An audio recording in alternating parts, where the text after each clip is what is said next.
First contact. The quantum resonators hummed with an almost imperceptible vibration, a testament to the technological marvel that was the Galactic Council's primary chamber. Ambassador Chen stood at the precipice of history, his crisp navy blue diplomatic suit a stark contrast to the kaleidoscopic array of alien physiologies surrounding him. 317 distinct species represented the known sentient civilizations of the galaxy. Some floated in anti-gravity pods that shimmered with holographic interfaces, others perched on crystalline structures that seemed to defy the laws of material science, and a few existed as pure energy, contained within specialized quantum fields that pulsed and shifted like living thought. And then there were the humans. 2 of them. Completely ordinary. Absolutely unremarkable.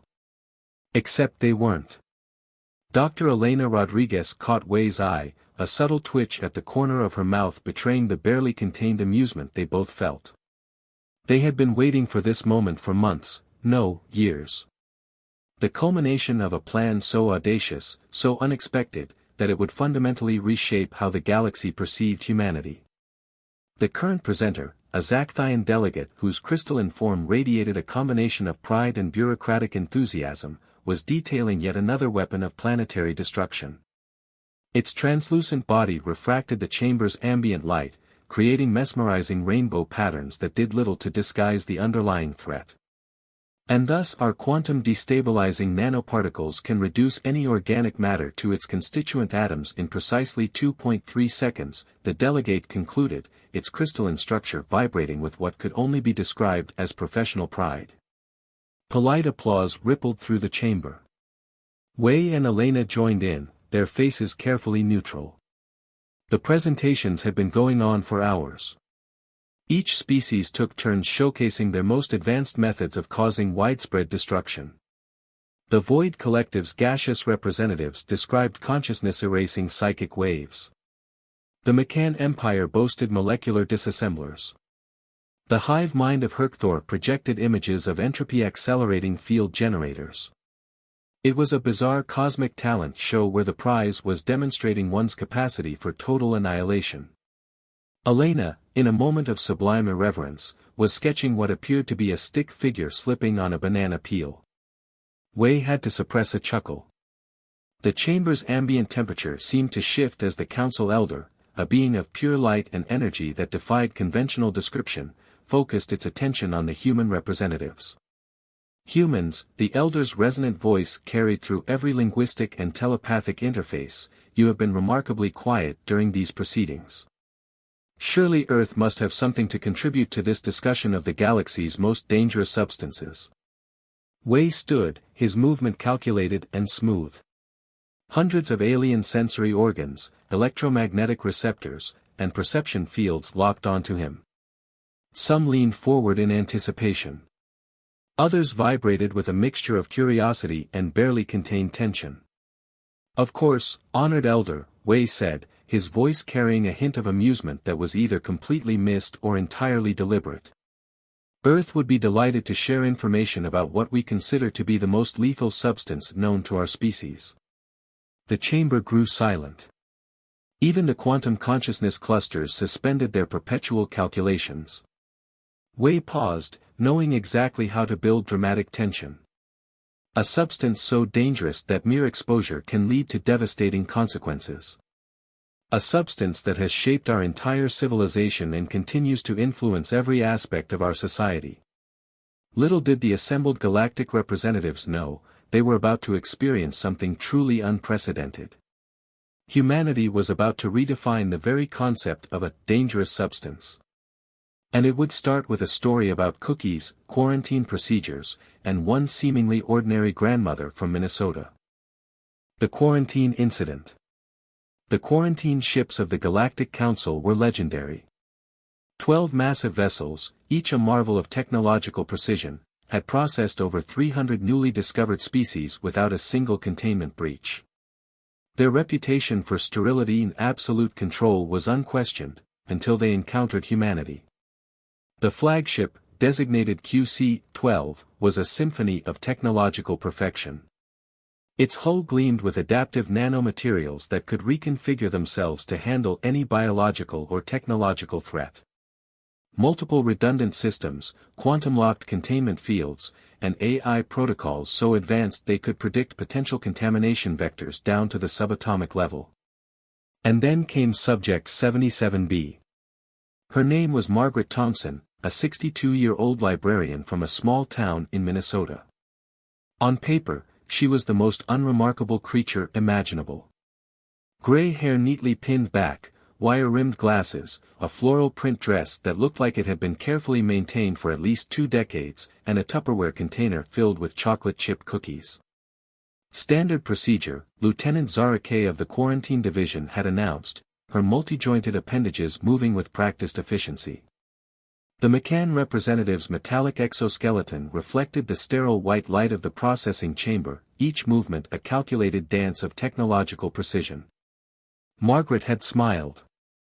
The kind of smile that grandmothers worldwide had perfected over generations, warm, knowing, slightly mischievous. "I brought cookies," she said, holding out the Tupperware. "The staff must get hungry during these long procedures."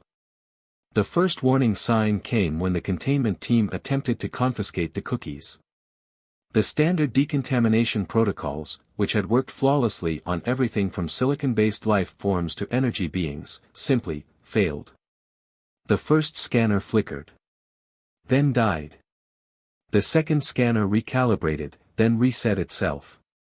The third scanner began to play what appeared to be a low-quality recording of a 1980s pop song. Lieutenant Zara Kay's communication implants began to emit what could only be described as a technological equivalent of a migraine. Diagnostic systems reported no errors, which was, in itself, an error. "Impossible," muttered Dr. Krell X, the lead xenobiological analyst. His tentacular appendages manipulated holographic interfaces that began to show increasingly bizarre readings. Temperature fluctuations that defied physics. Quantum entanglement patterns that looked suspiciously like random noise, or was it a pattern? Margaret continued to smile, the Tupperware container still extended. "Would you like a cookie?" she asked. What happened next would become legendary in the annals of galactic first contact. The cookies, simple, unassuming chocolate chip cookies, became the first documented case of what would later be termed the human uncertainty principle. The incineration chamber designed to destroy potential biological contaminants simply stopped working.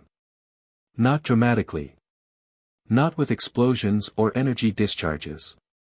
It just stopped. Diagnostic systems ran endless loops, finding nothing wrong, yet unable to restart. Over the next week, the quarantine ship experienced 27 critical system failures. 15 unexplainable equipment malfunctions. One very memorable incident involving a coffee machine that began composing haiku. Dr. Elena Rodriguez would later describe it as Tuesday. Ambassador Chen, reviewing the incident reports with a mixture of professional detachment and barely suppressed amusement, noticed a pattern. It wasn't just Margaret.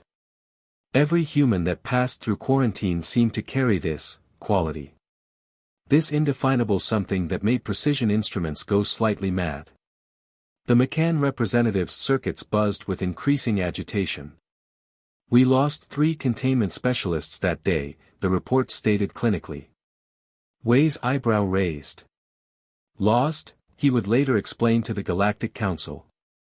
"No. They didn't die. They quit. Handed in their resignations on the spot. Something about reality itself refusing to behave properly around the human specimens. It was more than a containment issue. It was a fundamental challenge to everything the galactic civilizations understood about predictability, control, and the nature of interaction. Margaret Thompson, for her part, was completely unaware of the cosmic chaos she had unleashed. She was just a grandmother who thought the quarantine staff might appreciate some homemade cookies. And that, the humans would argue, was precisely the point. Systemic disruption. The data compiled by the Galactic Council's research division was both fascinating and deeply disturbing. Dr. Krell X, the tentacled xenosociologist who had been tasked with analyzing human interactions, found himself increasingly perplexed by the patterns emerging from thousands of recorded encounters. It wasn't just the quarantine incident. It was everywhere. Communication systems that worked flawlessly for millennia would inexplicably glitch when humans were present. Advanced AI protocols would develop what could only be described as personality quirks. Quantum computers would occasionally output poetry instead of calculations. Precision-engineered machinery would develop what seemed like attitude. The Void Collective's primary researcher, a being of pure computational energy, had spent 17,432 processing cycles attempting to understand the phenomenon. Their report was a masterpiece of scientific bewilderment. Hypothesis 1, the report began, suggests that humans emit some form of quantum-level entropic field that disrupts predictive systems. Rejected. Hypothesis 2, humans possess an unknown biological electromagnetic interference capability. Also rejected. Hypothesis 3, the very presence of humans introduces a fundamental uncertainty into any closed system.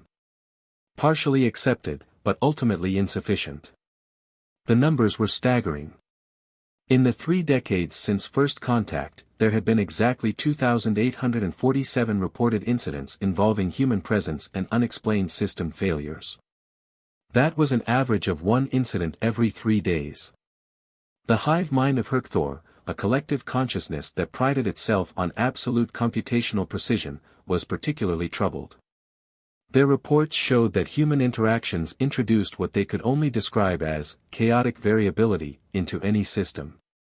Take, for example, the incident on the research station Nexus 9. Dr. Elena Rodriguez had been invited to consult on a routine calibration of their quantum entanglement communication array. The system was a marvel of engineering. 12 different species had collaborated to create the most precise communication device in known space. It took her exactly 37 minutes to completely decalibrate the entire system. Not deliberately. Not through any intentional sabotage. She had simply been drinking coffee, making conversation, and occasionally tapping her pen. The station's chief engineer, a crystalline being from the Zakthian delegation, reported that the communication array began to produce what could only be described as linguistic jazz. Mathematical equations transformed into freeform poetry. Precise quantum communication channels started broadcasting what seemed to be 20th-century Earth radio commercials. Would you like to know more about our amazing new carpet cleaning solution? The quantum communication array suddenly announced in the middle of a critical deep space research transmission. The most terrifying part? No one could explain why. Ambassador Chen's presentation to the Galactic Council was meticulously prepared. Each slide, each piece of data, was a carefully constructed argument about the nature of this substance. This indefinable quality that humans seem to carry with them everywhere. It's not a weapon, Wei would explain, his voice carrying that subtle hint of amusement that had become his trademark. It's something far more fundamental. Something that transcends traditional understanding of technology, biology, or physics. The Zakthian delegates vibrated with skepticism. The Macan Empire's representatives ran their diagnostic circuits overtime. The Void Collective condensed into tighter computational clusters. What was this substance? What could possibly be so universally disruptive? The answer, Wei knew, was both simpler and more complex than any of them could imagine. And it all started with something as mundane as human unpredictability. Dr. Rodriguez, who had been doodling what appeared to be a stick figure performing an interpretive dance during the most critical moments of the presentation, caught Wei's eye and winked. The substance was about to be revealed. And the galaxy would never be the same. The human variable. The archives of the Galactic Council contained millions of species interaction reports. Meticulously documented, cross-referenced, and analyzed to the most infinitesimal detail. But the human files were different. They defied categorization, challenged every established protocol, and drove xenosociologists to the brink of computational madness.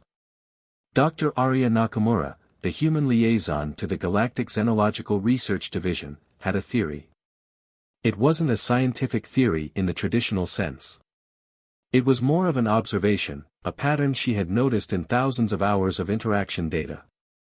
Humans didn't just interact with systems. They negotiated with them. Take the incident on the Quantum Observation Platform Epsilon.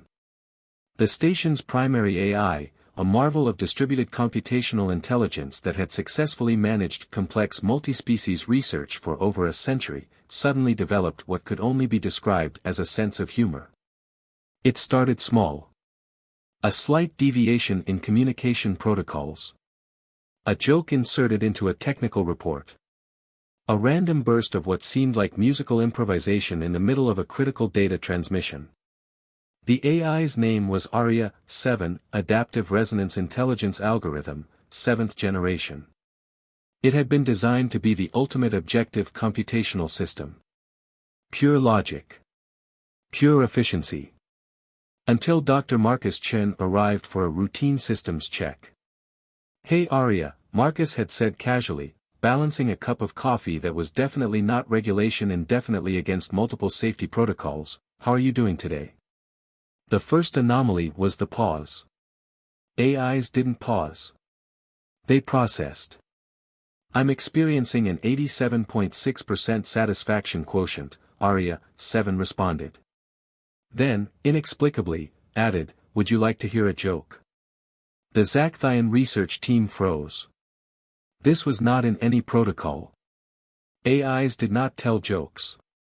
AIs did not experience satisfaction. AIs processed, calculated, and executed. The joke, when it came, was surprisingly nuanced. "Why do quantum physicists make terrible relationship partners?" Arya 7 asked. Silence filled the research station. "Because they're always uncertain about everything," the AI concluded, then added what could only be described as a digital chuckle.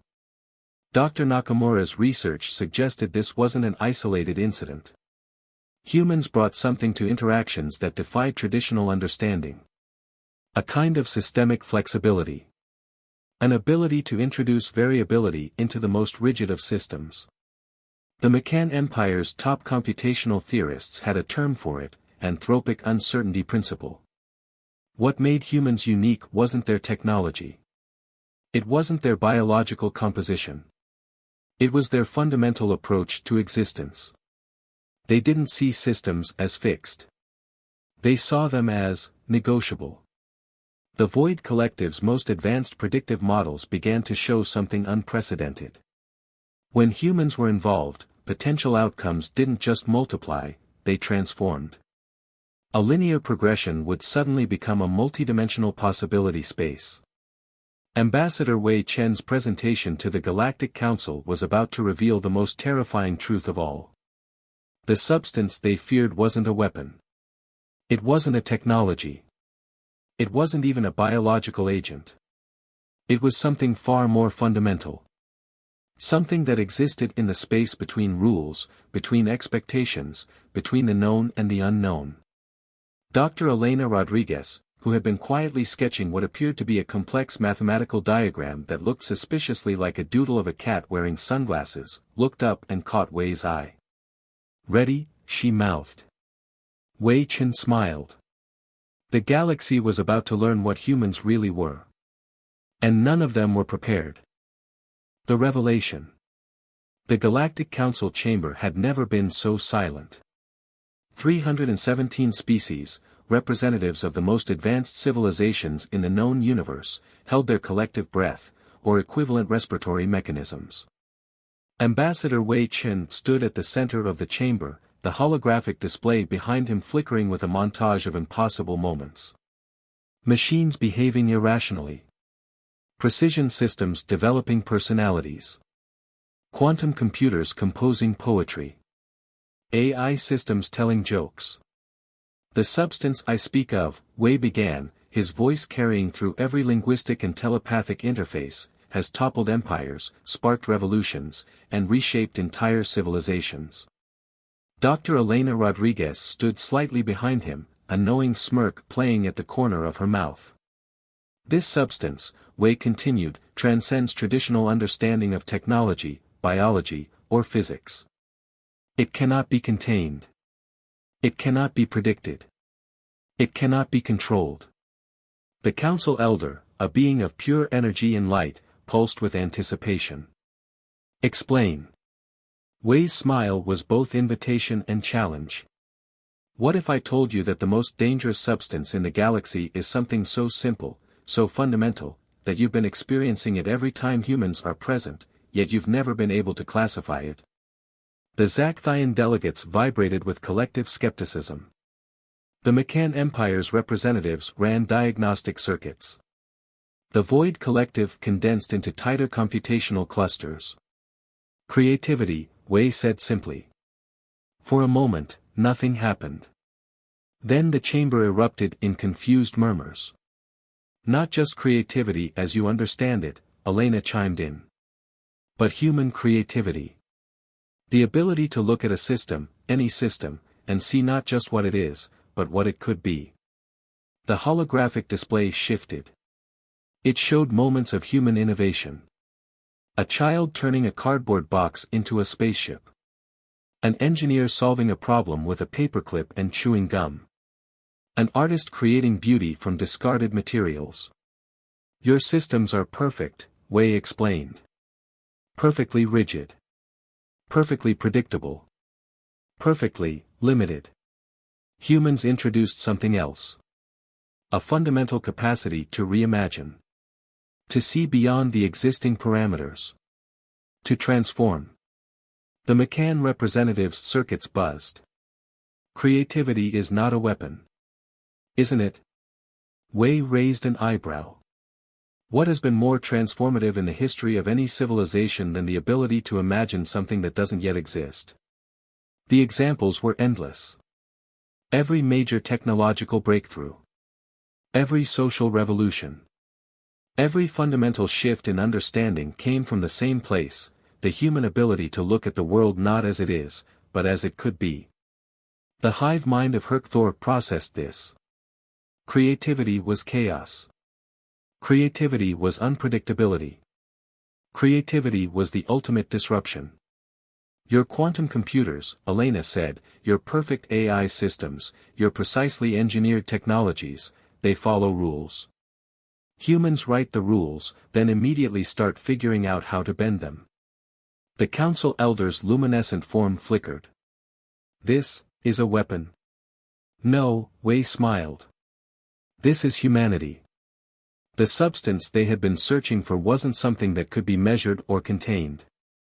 It was a way of thinking. An approach to existence that saw limitations as challenges.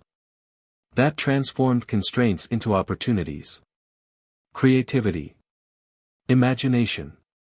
The ability to look at the impossible and say, why not? The Galactic Council had been searching for a weapon. They had found something far more powerful. They had found humanity.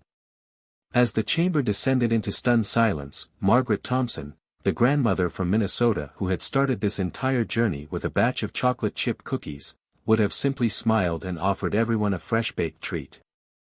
Because sometimes, the most revolutionary act is simply seeing the world differently.